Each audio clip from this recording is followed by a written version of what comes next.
Hola, muy buenas. Hoy os traigo la charla con mi colega Ertaç Altinöz, que es el único ilustrador que ha creado arte de forma canónica, ha creado más arte que nadie sobre la danza de los dragones, en The Reinos of the Dragon y en el aniversario del Mundo y el Fuego.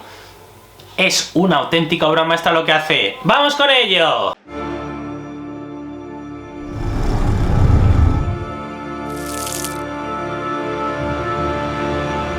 En primer lugar, muchas gracias por ver el vídeo, me gusta en el vídeo, gracias por compartir el vídeo, gracias por suscribiros al canal. Sois como siempre especiales a los nuevos suscriptores. Lo primero, este vídeo os lo traigo a vosotros gracias a la amiga Eunice Cano, que ha hecho todo el trabajo de traducir y subtitular, siendo una charla bastante larga, y se lo agradezco especialmente. Le pago por ello, pero una cantidad prácticamente simbólica, o sea, desde luego le he dedicado mucho más tiempo que por lo que le he pagado por sus servicios, y encima ya tenía bastantes jaleos a nivel personal, así que agradezco mucho que él haya podido traer esta charla. Eso lo primero, agradecer a quien tocaba. Lo segundo, recordaros que, como os había dicho, este lunes, el último lunes de este mes de febrero, lunes 24 de febrero, en torno a las 10 de la noche hora española, el directo mensual del canal para hablar de las novedades. Lo último que dijo, por ejemplo, Francesca Orsi sobre la Casa del Dragón, sobre el Caer de Reinos, sobre la conquista de Aegon.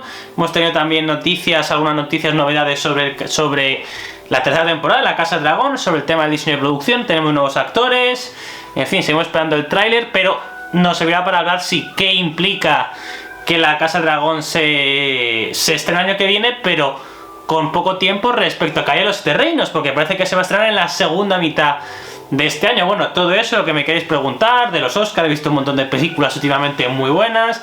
Bueno, en fin, todo lo que queráis decir, pues lo hablaremos en el directo este próximo lunes, 24 de febrero. Y lo último que tengo que mencionar, ha habido dos eventos a los cuales he estado invitado, gracias a marcas, pero no he podido ir, pues bueno, por compromisos personales. La premiere de la última película de Capitán América, de Brave New World, pues he tenido la oportunidad de ir, pero pues no he podido por un tema personal. Y luego una cosa incluso más potente, que me hubiera hecho muchísima ilusión, pero bueno, al final tenía otro compromiso, en este caso familiar. Este sábado había tenido la oportunidad de asistir a Londres, ni más ni menos, a la premiere de la tercera temporada de Rueda del Tiempo, gracias a Amazon Prime Video, pero pues tengo un compromiso familiar este fin de semana bastante ineludible y no podía ir. Es una pena porque me hacía mucha ilusión. Sabéis que he seguido a Rueda del Tiempo las dos primeras temporadas con mucha atención, que me he leído todos los libros de la saga. Bueno, ahora no se ve con el tiro de cámara, pero os lo he enseñado alguna vez. Me leí los que faltaban el 2024. La primera temporada tenía más problemas, pero la segunda temporada de Rueda del Tiempo creo que es una serie bastante notable y tenía muchas ganas de la tercera temporada, que además va a adaptar seguramente el mejor libro de la saga de Rueda del Tiempo, que es el cuarto, de Shadow Rising, un libro muy bueno, y tengo muchas ganas de lo que va a hacer Amazon Prime Video con ella. Así que, pues, como digo, tenía la oportunidad de ir a Londres este fin de semana, pero la familia estaba por encima de todo, tenía un compromiso realmente ineludible este sábado, y no puedo ir, pero bueno, ¿qué le vamos a hacer? Así que bueno, pues evidentemente a la hora de la serie cuando llega a España, ya digo, desde mi perspectiva de Link, en este caso ya he leído toda la saga completa de Rueda del Tiempo y que por tanto pues sabe un poco por dónde van los tiros. Y bueno, no me enrollo más, creo que queréis verme hablar con Ertac, así que vamos ya a mi cuarto y os compartiré esta charla que tuve de más de una hora con Ertaç Altinöz para hablar de cómo se ilustra de forma canónica la danza de los dragones. Hola, muy buenas. Bueno, lo prometido es deuda y tengo aquí, para mí es un enorme honor hablar con un auténtico amigo a quien llevo hablando con él desde hace muchos años, pero es la primera vez que grabo con él en persona, a un artista, para mí un genio, Ertaç Altinöz, the CANON illustrator, the one who does the real art of the Dance of the Dragons. Ertac, welcome here. Hey, thank you so much, Javi. Thank you so much for doing this video for fans and for inviting me to talk about all Game of Thrones or House of the Dragon or my journey with this world. I'm so much appreciated. I'm so happy to be with you guys tonight. Because I think some people that will watch the video maybe doesn't know who Ertaç Altinöz is, but I am very sure that almost all of them have at least seen one of the illustrations of Ertaç Altinöz. Ertac has a very unique style. I think you were very famous with the art on top, the art of the undying people of Game of Thrones. But you have seen Ertaç Altinöz of course, in the Race of the Dragon. We'll talk about the Race of the Dragon, about his makeups, about all the art he has done since a lot of years related to Game of Thrones, to House of the Dragon, the spin-offs. But he has done crazy stuff. These all the characters from Game of Thrones that are dead, and he illustrated all of them. It's so crazy. So I think what I was telling, some people doesn't know you, but I think that almost all the people in the fandom right now, 2024, at least has seen some of your art because it's so unique. So I think I asked you this question when I interviewed you for Los Siete Reinos in a text interview. And I wanted to ask you that here for the audience on YouTube, because there is some people who prefer to watch videos or to listen than to actually read. Please, Ertac, tell the audience, why did you become an illustrator? And as I always say I always say the same to the illustrator. I'm sure your family wanted you to be a doctor or to be a lawyer or to be an engineer. Why did you end in drawing this crazy stuff? There is, to be honest, there is not such a short answer to that question, because most of it was about the things I was interested in my childhood. You know, I was always cutting some comic characters or cartoon characters from paper with a scissor, etc., etc. When I was maybe 2 years old or something, and then I immediately got into something like drawing, or with I was always interested with television, or how can I say, miniseries, movies, etc. So I was always very interested in entertainment industry, even when I was a child. Then I went to Izmir Anatolian Fine Arts High School and educated there with the profession of drawing. Then, with a radical choice, I choose to go to cinema and television in university, and I had a master's degree there. But in the end, at the age of 25 around, or 26, I was a bit lost, to be honest. I was not knowing what I'm going to do in life. It was not about thinking something like in which profession I would like to earn money, but it was much more about what do I enjoy, what do I enjoy to do in life, you know. Then something in me called me, like, get back to drawing. You were wrong to get away from drawing in the university. So I started to draw again, and it was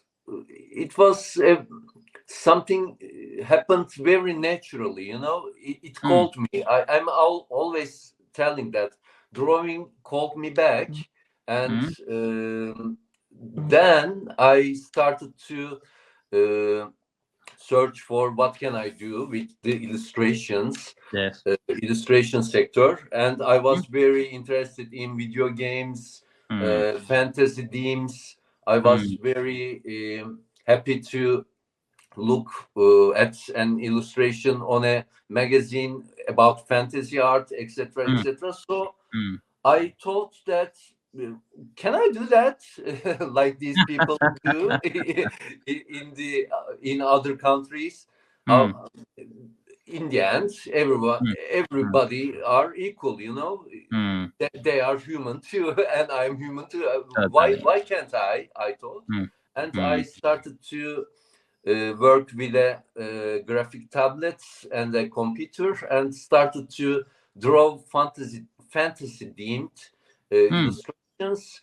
At first, it was like some kind of hobby or something, and I started to upload my works, my previous illustrations which I did in the high school, etc., etc. I uploaded them on DeviantArt or other art sites, you know. There were many other sites at that time, like CGI Society, etc. Then people, it seemed like people liked my works, and and there is a role model here in Turkey with my profession for me, which name is Kerem Beyit. Kerem became a good friend of mine. He's another big name from Turkey about fantasy themed illustrations. He was already working with many known brands like Blizzard or Sony Entertainment, etc. Yeah. He is very big in his work. So I contacted him and became friends, and I showed him my first works to him and got feedback from him. Then I continued to draw what I like most, like this one, The Last of Us. Yes. It was just a fan art of. You were talking about video games. That's what I was looking for illustration of your video games. Yeah. Yeah. It was pretty much like this. Then, at some point, I started to do some Game of Thrones themed fantasy artworks.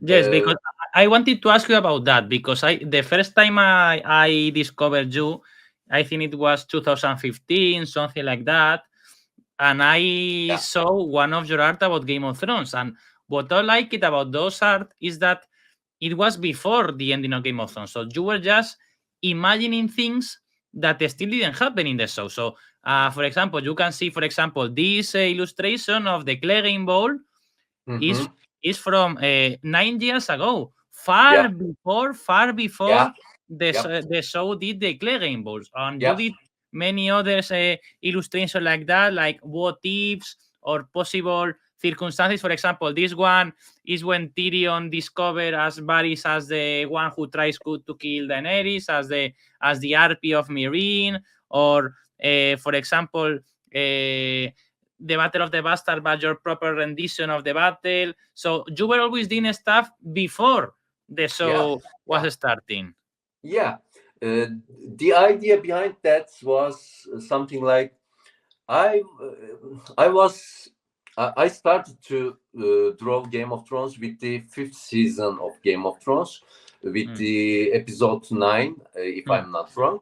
Then people seemed they liked it, and they asked me to draw more. Then I started to think like at that date I was knowing the books. I have read them all in those days, and I thought as if I can imagine what may happen next in the books if I draw some theory images of mine.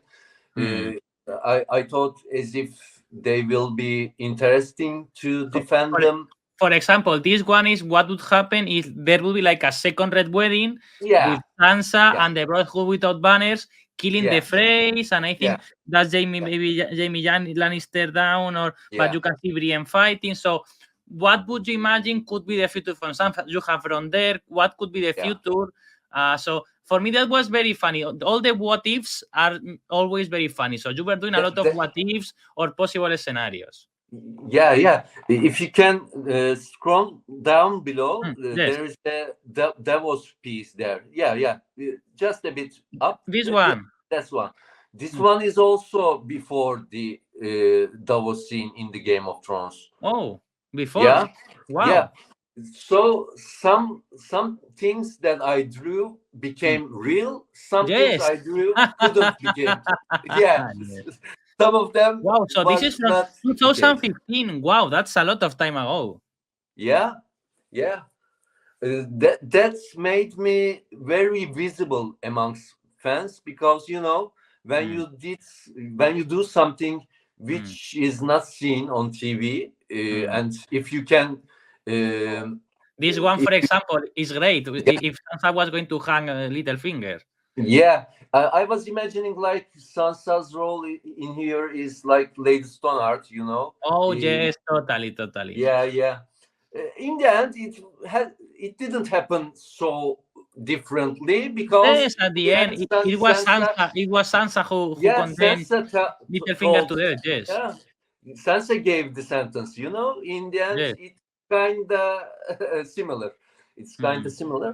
Mm. So.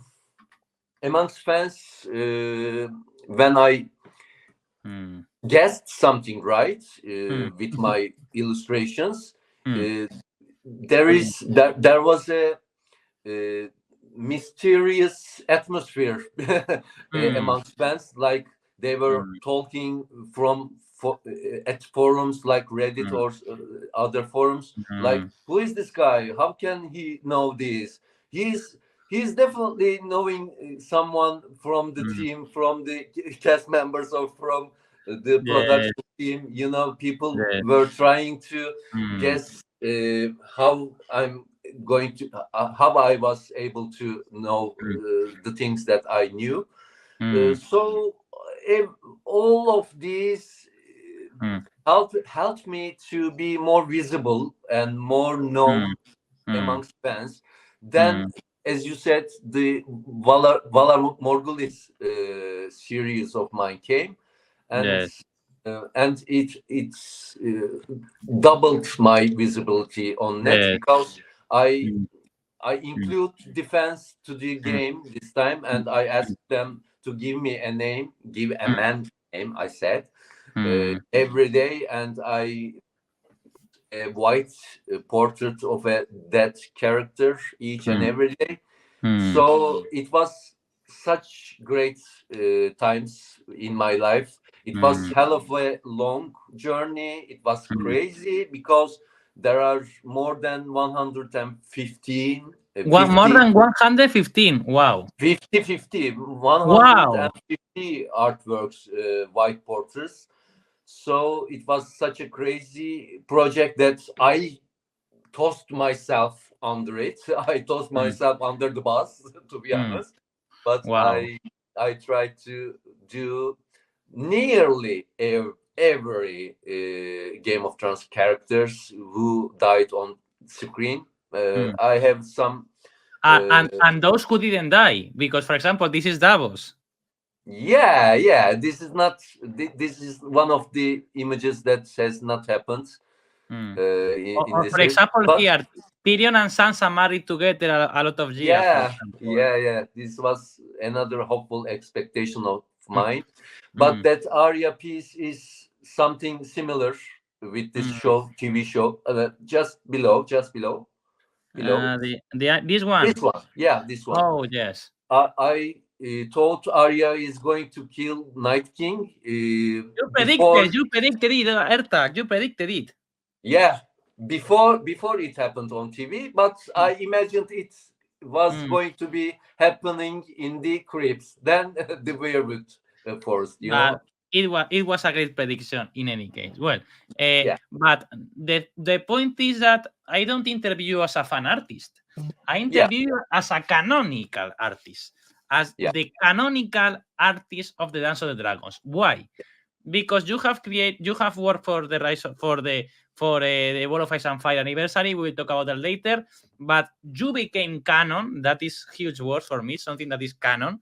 You became canon when you became the biggest by far, with the cover and 22 illustrations of the Rise of the Dragon. So this is the cover of the Rise of the Dragon. That is crazily good. So please tell the audience, how did you become interested, or how did you enter in this great, for me, the best thing has happened to our A Song of Fire fandom in 5-4 years at least, that is the Rise of the Dragon. Yeah, thank you so much for the question. It happened 3 years ago, if I'm not wrong. And at that time, I was drawing, I was already working on my fan artworks on Game of Thrones for maybe 7 years or 8 years. But one day when I still can't believe that it happened. One day I sit in front of my computer and look, I was checking my emails and I seen an email from 10 Speed Press. They were writing to me and asking how I am doing and if I am interested in working with the upcoming official art book of A Song of Ice and Fire series. They asked me, would you like to work with us with the upcoming George R.R. Martin and Elio M. Garcia Jr. and Linda Antonson book? And I was, to be honest, I was like, this can't be right. This is probably coming from one of my friends who is trying to make a joke to me, and I couldn't believe that it was real. But then I checked, and it was really real. It was really coming from 10 Speed Press, and I was, of course, I was like, yeah, I mean, give me as much images as you can. I'm ready to work here, and they asked me to draw. They asked me to choose from, if I'm not wrong, 14 pieces at first. Yes. And they asked me to choose. And they asked me to tell them how many art pieces I can do for them and which ones were there. And I told them I'm going to do all of them. I would like to do all of them as much pieces as I can. So we started to work for one pilot piece, which was. They contact you in 2021, and when did you tell you it was the deadline? When did you have to bring all these illustrations? At first, for 14 illustrations, if I'm not wrong, there were 3 or 4 months. At first, they told me to deliver the artworks. But while we were working, I think they liked what I'm delivering, and maybe they saw that I'm working like a machine. Like I was, I was delivering artworks in 4 days, 5 days, etc. And I was fast, and I was very passionate about. This one. This one is The Terror Over King's Landing. Was the first image that we worked together. This was the first you did. This one. Yeah, this was the first one. So beautiful. Yeah. So I wanted to show them how passionate I am with this project, with the Westeros. So I tried to do my best in this piece. This may take a bit longer than the others, like 10 days or 9 days. It's like. But I have to say, Ertac, this illustration for me it's super, but doesn't show you what people know more about you, because people know about your images of characters or dragons, and in this illustration you can see Daemon very well. You can see Rhaenyra very well because Rhaenyra on Cyrex and Daemon on Caraxes. So for me, this illustration was shocking. At first, I saw this illustration and I didn't know it was yours because I see a big castle. You are not usually the guy who draws big castles. You usually draw characters or dragons. So when I say, oh, this is by Ertac, I was at least at first very impacted because this doesn't seem like your style, your usual style. Yeah, you are right. this may be the one which leads another dragon art in my career. You know, I was not drawing so many dragons until that image, but after that, I was I found out I'm really enjoying doing dragon art. So I deliver my art directors the first image, and they were very impressed. They told me that it's really good, and we are going to continue with the next ones. And around the 7 or 8 piece, they came to me with another offer, like, would you like to do more for us? What do you think that if we ask you to draw more for us? And again, I told them, give me all. How many pieces you guys need? They told me that they need to finish 7 artworks, which were not absent at that date, and I told them to to give me all the artworks too. So in total, it was like 21 artworks.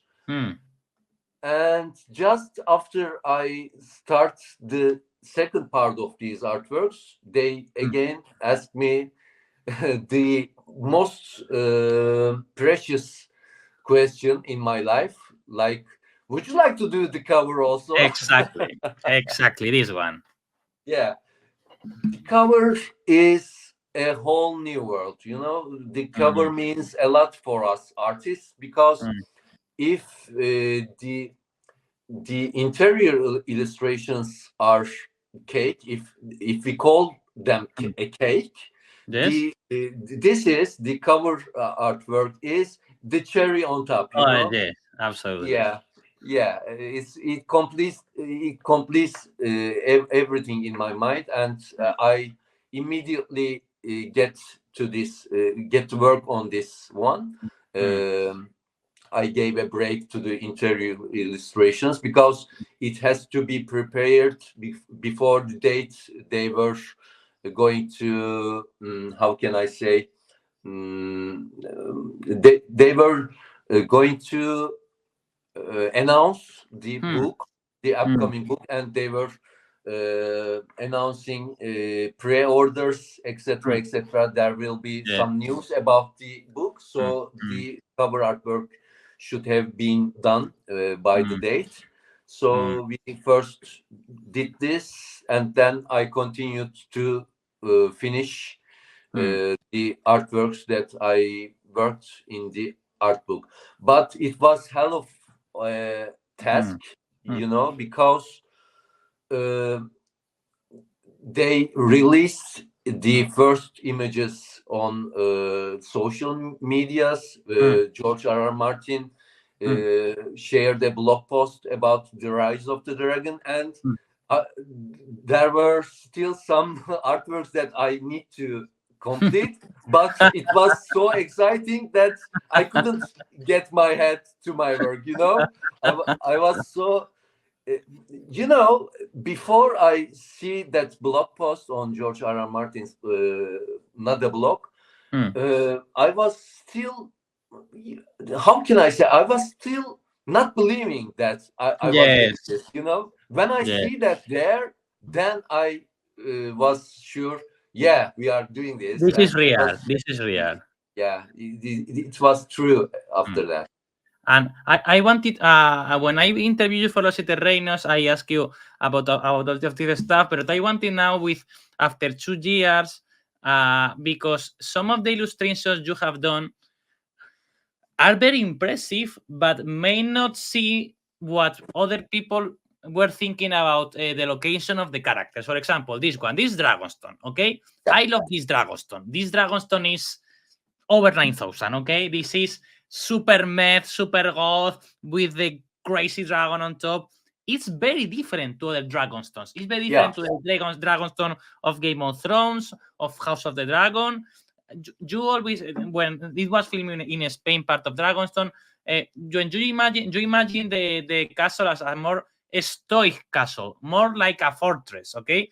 But it's like a fortress of hell. This is like, wow, it's the dragons and this design and all these. What was your idea when you say, okay, I am going to do Dragonstone, but my Dragonstone, my own take of Dragonstone? What's your idea in order to, for example, do Dragonstone like this? Yeah, great question.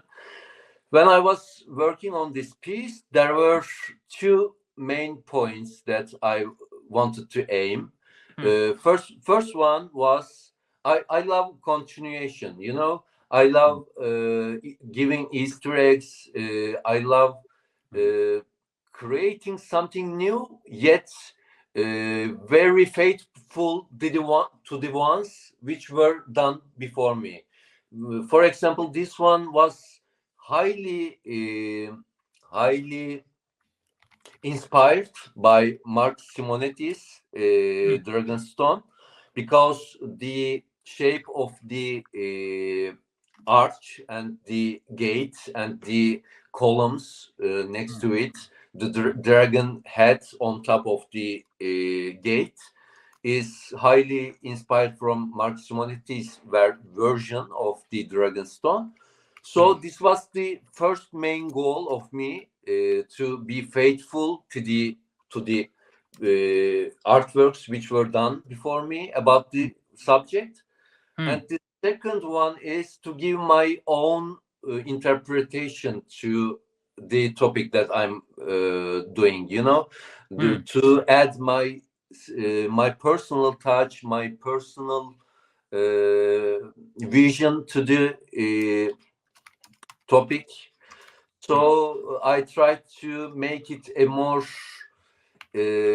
more mysterious castle, quote unquote, because as you know, it was shaped, the rocks were shaped by magic and dragonfire, etc. It's not a normal castle or keep, how can I call it? So I tried to make it look like some place that is not so man-made or so natural, you know. Try to give it a grotesque look, and yes, that's the result. I'm so happy that you like it.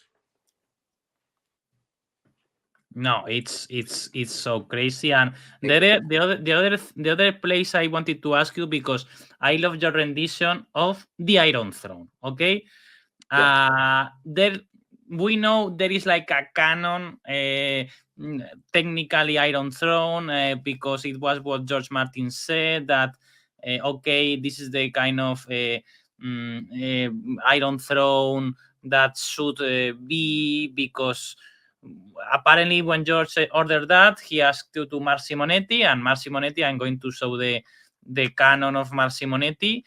And when people say, okay, how should be the Iron Throne? Yeah, I would say, okay, this is the canon Iron Throne considered to George Martin. But you, of course, know this. But you say, I am not going to plagiarize another genius like you, like Mark Simonetti. I am going to do my own version of the Iron Throne. Very twisted. And I love your Iron Throne. Tell me about your Iron Throne. Thank you.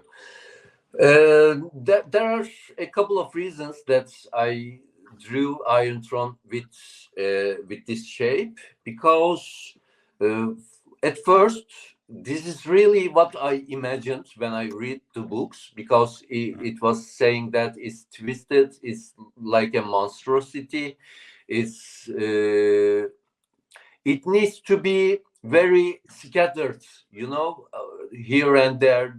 It needs to be not to be symmetrical in my mind, because it was done with dragonfire, and the when I imagine that if a dragon fire hits Valerian steel or steel, what can I say? It needs to be melted, you know. It needs to be curved. It needs to be very very complicated, very grift with each other. The swords. I know Mark Simonetti's version and the other ones are very, very great interpretations, and I respect them all. This is the key for me: interpretation. You are an artist. You interpret. Someone creates for example, a song. Okay, someone creates a song, but other musicians create version of the song, and that doesn't seem that the other version are bad. Are just different takes of the original score, and that's what you are doing here. Yeah. As you said, that this is all about interpretation, and while I respect their versions so much, I kind of can't agree with them. Like Iron Throne should be, in my imaginary at least, should be so straight and so perfectly shaped and so, how can I say, symmetrical. So I tried to give it a slope with its stairs. The second reason with that shape is, which I told before in the beginning. The second reason is I kind of find it so, how can I say, impossible to climb a huge throne if it's straight. If its stairs are straight. Because if we imagine that to be straight stairs, then it should be very, how can I say, I'm going to look, it should be very steep, it should be very hard to climb. But if I thought, if I give it a slope, then climbing it would be much more easier than to be, you know what I mean? Climbing should be much more easier, much more working than a very straight stair, if I can express myself right. Yes. No, I totally got you, and that was great. But well, I didn't want to ask you only about the Rise of the Dragon. I interviewed 2 years ago, and there is everything published in Siete, Reinos. But I wanted to talk to you right now during those weeks, because you have done another, for me, very, very, very important piece of art, that is the celebration of what is going to be remembered in 20 years of the George Martin Silmarillion, that is the Wall of Ice and Fire. And for the Wall of Ice and Fire, you have done 3 illustrations. I am going to share the 3 of them. I think, do you have also them here? Yes, in your station you have also here. So I wanted to ask you, when Elio and Linda told you about this project, when I will have published this video, I will have already published my interview with Elio and Linda, and also with Fran and Joshua. I don't know if Arantxa will be available because she's very busy, but I will try. And when Elio and Linda told you about this, how it started, when they tell you, okay, you have to do one art, and you said, I can do 3. So you did 3. So tell me your story with this great anniversary. Yeah, thank you so much for the question. If we are talking about Elio and Linda, I must tell first that I love them. Yes, they are kind of my friends, we haven't met yet. We haven't seen each other with our own eyes, but I really feel like they are my real friends. They were always so supportive. They always share our works. They are always so supportive with us. They were always so kind to us. So a huge thanks to them for giving me to this great opportunity again. I'd like to say first, and second, if I'm not wrong, it was July. It was kind of July that they wrote to me that they were planning to make a project for the 10th years of for the 10th year of the World of Ice and Fire, and if I'd like to join them with a couple of illustrations. And of course, I again told them, give me as much as you want. I would like to be doing. I told them I'd like to do as many as possible. But I was expecting to say something like course, this. Always. The deadline is not important. I can work for 6 months, 7 months, because I'm so deeply connected with this universe, and I'm so passionate. I love this universe, and I can do I can do works as much as I can. So they told me that it's not necessary. We are going to hire other artists, and we are going to ask them to do a couple of works for us. This will be like a collaboration. This will be a special anniversary project. It's, of course, it was secret at that time. So we kept it secret, and we started to work together in this. Again, they chose which illustrations will be mine. They asked me to draw Morning, Dreamfire, and Sunfire, of course. And we started to work on them. With these illustrations, I aimed, again, trying to give my own interpretations, and I tried to catch what it felt like when I read the Fire and Blood, and these are the results. For example, here, Dreamfire is. I wanted to ask you about every single illustration because they are gold. And if they are gold, Sunfire the Golden is number one, of course. Because in the Rise of the Dragon, I remember there are 22 illustrations. I cannot ask you about the 22. So tell me about those three. For example, Sunfire. Sunfire is described as the most beautiful dragon who ever lived. I think in House of the Dragon, it was good, considering it was very difficult to create a beautiful dragon in a show like that. But Joris, I think that at the same time is very beautiful, but also menacing.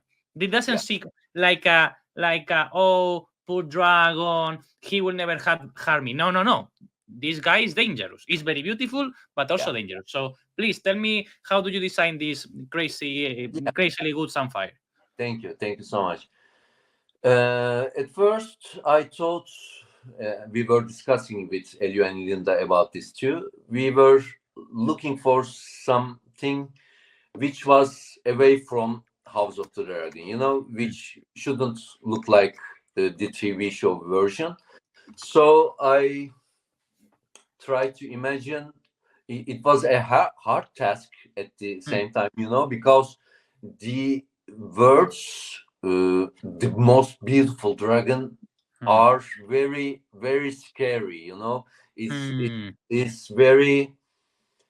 It should be really beautiful, and I don't know if this is the most beautiful. This looks like the most beautiful, but I try to give it some elegance.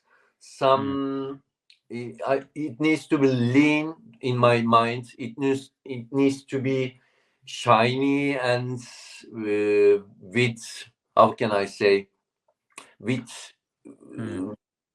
glorious chest, and it needs to be. I'm going to be looking for the words right now.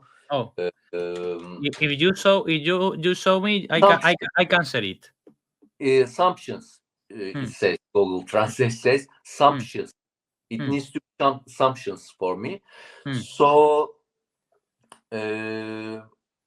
With its pink wings and golden scales, we decided it should appear in front of some towers of Red Keep. And because its name is Sunfire, I wanted this scene to be in broad daylight with sun shining above it. To be honest, maybe this may not be so what was in my mind at first. Maybe I would like to depict something more glittering, more shine effects on it, more glimpses of light touching its scales, but it's at the same time very a hard task to do, because the environment is in light. If it was in a cave or something, if it was in a shadowy environment, the shining effects to make the shine effects would be much more easier. It was kind of lost in the general lightning of this image. And I also wanted to ask you about the background, because the background, of course, is the Red Fortress, but seeing the style of the fortress, maybe because I am biased, because this also reminds me a bit about Cáceres and where it was filmed, House of the Dragon, the kind of architecture, especially in the bottom right of the illustration, this kind of, with the roof and this kind of construction, really for me was very similar to where we watch in House of the Dragon. That's what I wanted to ask you. When you work for the Rise of the Dragon, House of the Dragon was not aired yet. We had some trailers, but the show wasn't aired yet. So for your work in the anniversary of the Wall of Ice and Fire, how much impacted you the actual stuff of House of the Dragon? Because we are going to see later other dragons that have not appeared in House of the Dragon at all. There are definitely some inspirations from Spain there, because it's both kind of impossible to think something very different from the TV show, because we artists are seeing those scenes and they kind of affect our imagery. That's the first reason. And the second reason is it's really, how can I say, it was really a good choice to shoot the episodes there, because the King's Landing really feels like Mediterranean to me. You know, there is sea, there are some rooftops. Turkey may seem to you maybe far away to you, but no, we are the same culture. We are Mediterranean culture. It's the same. We are really similar, especially especially where I live, the Aegean part of the Turkey. Turkey is very similar, with a similar atmosphere. They much influenced me with the overall design in these works, because the culture really affects so much. I'm not living in a cold weather country. I'm not from some country from the north. So this is probably much about the culture that I'm living in too. Yes. Well, I think you explained it very well, and I totally agree that Spain, Turkey, Italy, Greece, Morocco, we have a Croatia, we have a shared culture, a shared heritage, and that also makes us to see the world, I think, in a more similar way that other people think, and that's the key always. The key always is to unite people and not separate and not alienate people. So and I wanted to ask you about the second illustration. This is Morning. This is a dragon, I think, we won't see in House of the Dragon. I think that when Elliot and Linda ordered you this illustration, maybe they knew or they suspected that the Morning wouldn't appear in House of the Dragon. So tell me about this superb illustration of the dragon of Rhaena Targaryen in the canon of the books, because in the show apparently Rhaena is going to tame dragon stealer, ship stealers. Much appreciated by your great words. Thank you so much at first. And secondly, as you said, it was kind of a missed opportunity for the TV show, but it seems that morning will not be with us because they changed. They made some changes in the story. With this one, I try to imagine a young dragon. Sometimes Elio and Linda gave me some little instructions too about it. For example, there is less thorns and less battle. How can I say? This is not a battle-hardened dragon, and there are so many little thorns or deformations from on its wings. So it's a very young and very small dragon compared to the other ones. So I again try to depict. I came back.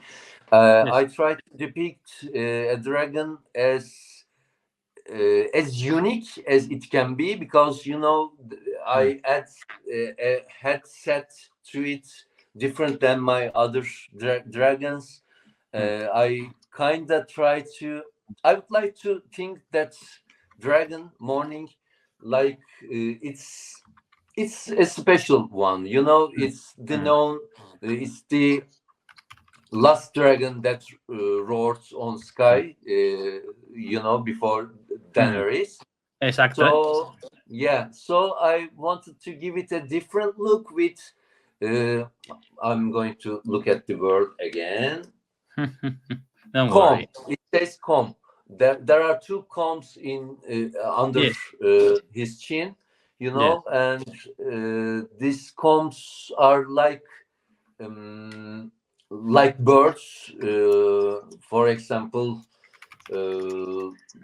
like turkeys. They have some different. I'm going to look at it. There are some meaty parts under their chin, as you know. So I'm trying to give my dragons some bird qualities. I'm highly influenced by the bats, of course, as all dragon artists are inspired by. And I wanted to add how can I say, not symmetrical again, a variational headset. So I'd like to give it a unique and different than the other dragons seen in A Song of Ice and Fire illustration. I tried to do something different, to be honest, in long story short. Look, for me, it's very different because, as you say, that part of I would say those are like barbs, okay, that things that come from below the mouth, and it's a pink dragon, okay. Yeah.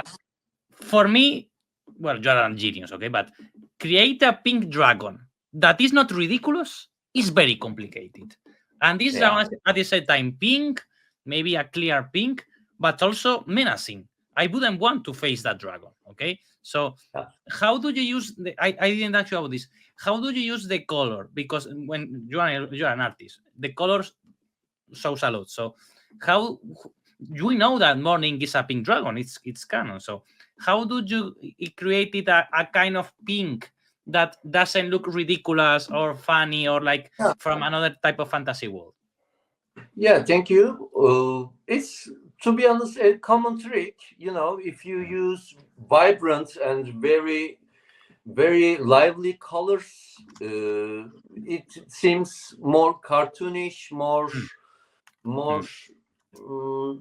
pretty, etc. But if you are killing the colors, if you are changing the hue of the color and the saturation of the color, then it slightly becomes to be a little more, how can I say, more lifelike, maybe, because of course there are vibrant colors in life, but not in all conditions. But I'm usually using colors with less saturation. I'm only using lively colors when the light hits, or if the illustration really needs it. So that's the main trick, to be honest. It's not about me, it's about the use of the saturation of the color. That's I can say. That's a common trick.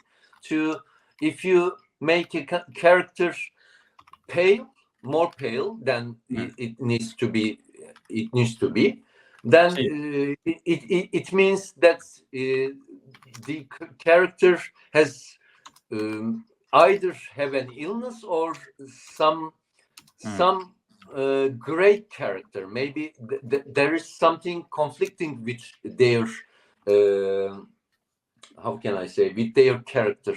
But if you are using a normal skin tone of someone, it definitely looks like that it's a normal and it's a common person. It has no different qualities, quote unquote. It has no different it's not that exciting to be if I'm trying to say the thing, you know. It's kind of giving it a, how can I say, unique look, a different when you look at something that's in a paler yes, I get it. in my mind. Yes. You are immediately thinking that there is something different with that thing. You know, there's something considerable. There's something which needs to be taught or talked, or is more. It creates some curiosity with the viewer. That's all I can say. Yes, and I totally agree, and the result shows it's super. And finally, the last one, the one that I am using for the miniature of this video, and the last piece of art I want to ask you about. We have been talking for 50 minutes, and in Turkey is 1 hour later than in Spain. So tell me about this jewel. I have to say, it's my favorite of those three. I am honest. I love Sunfire. I love Morning, but this is nuts. Okay, this is nuts because this is Ertaç Altinöz for me. Why? Because we have a character. We have a character that is super. That is Elena. You don't see. Maybe you don't see it very well, but if you zoom, you see that it's Elena. Okay. You see a crazy dragon, a dragon that is drinking fire. That is one of the most powerful dragons. He has been alive in the House of the Dragon era, in the Times of Dragons era, for more than 100 years. But also for me, it has the Ertac pure style of destruction. And you can see the fire. This turquoise fire, not green, not blue fire, really reminds me a lot of all your work creating all the dead people of Game of Thrones that you created, like they were like killed by the White Walkers. This blue fire, kind of blue fire, really reminds me a lot of how do the art that we saw before of all the deaths of Game of Thrones, of if they were killed or by dragon by will fire or by ice. This is a combination of the will fire and ice. This is the blue flare, and this blue flare is Ertaç Altinöz for me. So this is like the illustration that totally encapsulates your style. A crazy dragon, a figure that is very beautiful. It's a bit sad that it's so small, but if you zoom it, this Elena is very, very, very beautiful. And the dragon and the fire. So please tell me about this, because I am so in love with this illustration. Thank you so much for the question. This is my favorite too, because really? I didn't know. This is all the three. This is my favorite too, because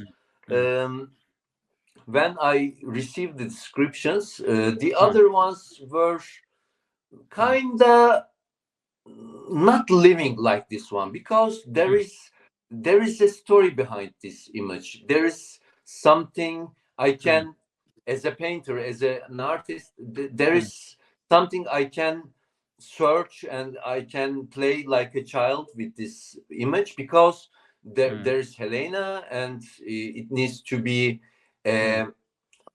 dynamic. In my mind, it needs to be a dynamic piece, because she likes to it's said in the books that she likes to fly with Dreamfire for just joy. She enjoys drawing her, and it needs to be a cheerful, a kind of, how can I say, I'm going to find the word again,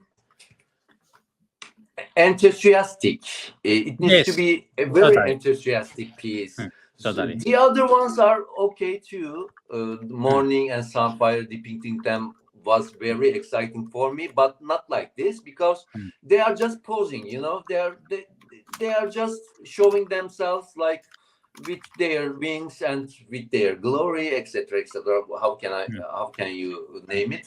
But with this one, there needs to be a story. The image needs to tell something to the viewer, that she enjoys riding her, and with pinky clouds under them. It gives the image some calm and happy environment, and it's very enjoyable for an artist to draw themes like this, rather than just a single pose and etc. That's probably why it comes to you that it's much more lively, it's much more dynamic. The composition, the angle, the camera angle is on top, and the fire is with Dreamfire's colors. I'm not fully imagine Dragonfire with all the fire with the same color of the dragon. Yes. I always imagined, when I read the the descriptions in the book about Dragonfire to be the same color with the dragon, I always think that it's again a normal fire, but with yellows and oranges, but with some different color variations around it, like blues, or to be honest, I'm very happy to read that some fans mentioned that finally someone give the real colors. You are giving Dreamfire the justice she deserves. Yeah, they sometimes tell this for me, like a fan artwork that I did years back, which was Balerion, Vhagar, and Meraxes, and there was the first time I show people that the sea dragons, black, the black fire of Balerion. Since then, I love depicting different colors to the giving different colors to the dragon's fire. So this one is from one of them, and I'm so happy to hear that you liked it, because I really enjoyed doing this. Maybe I'm doing some. I'm going to look at this again. Injustice. I'm doing some. I'm not. I'm unfair with the other two, but this is really special. This is much more special for me amongst the three. Yeah. Well, my plan was to talk to you around 30 minutes, and we have been 1 hour talking.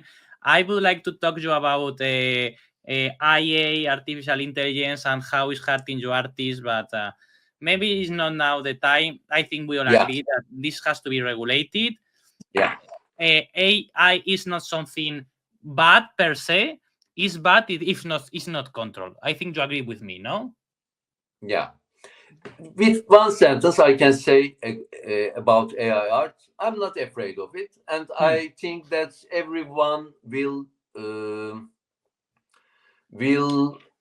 get used to live with it, get used to sometimes work with it, use it.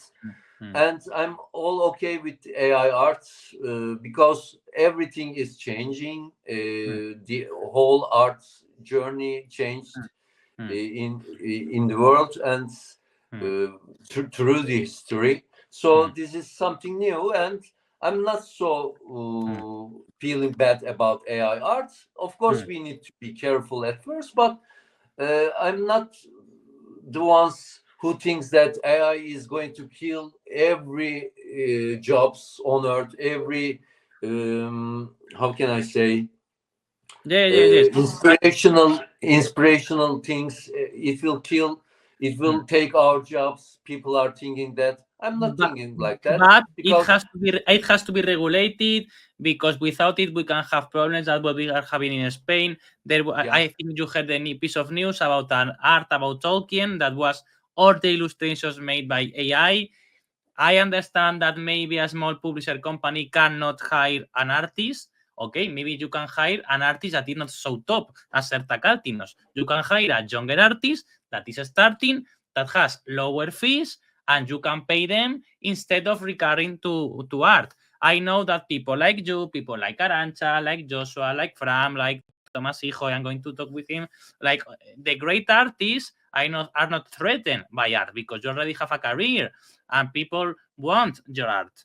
But the AI may be dangerous for young people that is starting, and companies will prefer to save money choosing someone to do the prompt online that to actually pay a young artist that is starting. So that is why I think you cannot forbid it, you cannot destroy it, you cannot put walls to the sea.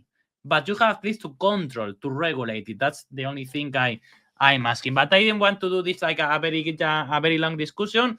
The last thing, Ertac, what is your next project? What do you want to do next? What is your plans for the future in illustration, if you can share with us? Yeah, I'm always enjoying drawing covers for fantasy authors, different writers. And of course, I'm always going to look for new job opportunities from different book series. But to be honest, if you are asking me that what's your dream next, it may be a dream, but I would like to do some work for the television or some other platforms like Netflix or HBO or how can I say, Disney, maybe, who knows, maybe something for Middle Earth, for Star Wars. Why wouldn't it be in my portfolio? You know, it would reach the variation of my works. So I would really love to work for other brands or for other platforms. So this is like a dream for now, but it's not impossible. Who can tell me that maybe like 10 years ago that I'm going to draw the new cover artwork of the latest book of George R.R. Martin? You know, who could tell me that? So nothing is impossible, but I'm going to try to maintain my general flow with working with writers. We want this. We want this. We want this. We all of us. Yes, I want this too. Yeah. I want this book so bad, and it would be a blast for me to. This is my dream to to make the cover of The Winds of Winter, the long-awaited book, maybe the book of all times. Yes. We are on the same boat waiting for this. Yeah. Well, Ertac, it has been a pleasure. I want to steal you more time, but we have been 65 minutes talking, and that's a lot. And it's late. It's late in Turkey. We will talk again. So I I am sure we will talk again. So I hope to meet you in person maybe next year, but I really want to meet you in person. But in any case, we will talk with you. And thanks for the people who has been watching and listening and reading, listening to us for 1 hour. So thank you very much, Ertac. Please say your goodbye to the audience. Thank you so much, Abi, to how can I say, invite me to your stream. And it was just another great moment in my life. It was just a great memory for me too, to be included with one of your videos. So we were always in touch with each other, but we have never talked before. Yes. in a video call. Yes. This was a pleasure for me to meet you finally. You are like my friend too, and I'm always looking forward to you guys. Just another great moment in my life. It was just a great memory for me too, to be included with one of your videos. So we were always in touch with each other, but we have never talked before. Yes. in a video call. Yes. This was a pleasure for me to meet you finally. You are like my friend too, and I'm always looking forward to you guys to come visit me in Turkey someday. Okay, that's great. If you go to Turkey, you have to visit the greatest artist, Ertaç Altinöz. Have a good day or night or whenever you are seeing this. Goodbye. Y nada más. Gracias por ver el vídeo, gracias por darle a me gusta en el vídeo. Gracias por suscribiros al canal, gracias por compartirlo, gracias a Ertac por grabar este vídeo y gracias a Eunice por hacer la traducción de subtítulos. Y como os he dicho, la semana que viene tendremos vídeo normal, no una entrevista sino vídeo normal. En el mes de marzo volverán las charlas con varias amigas mías, están ya casi todas perfiladas, pero tienen bastante buena pinta. Ya os aviso que uno de ellos va a ser para hablar, mira, cosas del directo, os voy a enseñar para hablar de esta saga, Neinheim, saga maravillosa.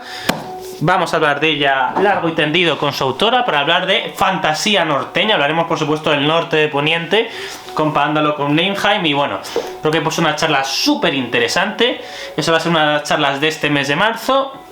Seguramente sea el primer vídeo del mes de marzo, pero bueno, ya lo veremos. La semana que viene tendremos un vídeo normal de teorías. Y repito, muchas gracias por ver este vídeo. Si habéis llegado hasta aquí es que habéis visto un vídeo realmente largo hablando de ilustración con Ertac. Así que nada, muchísimas gracias por todo y nos vemos el próximo lunes, recordad, en el directo, lunes 24 de febrero a las 10 de la noche hora española. Adiós.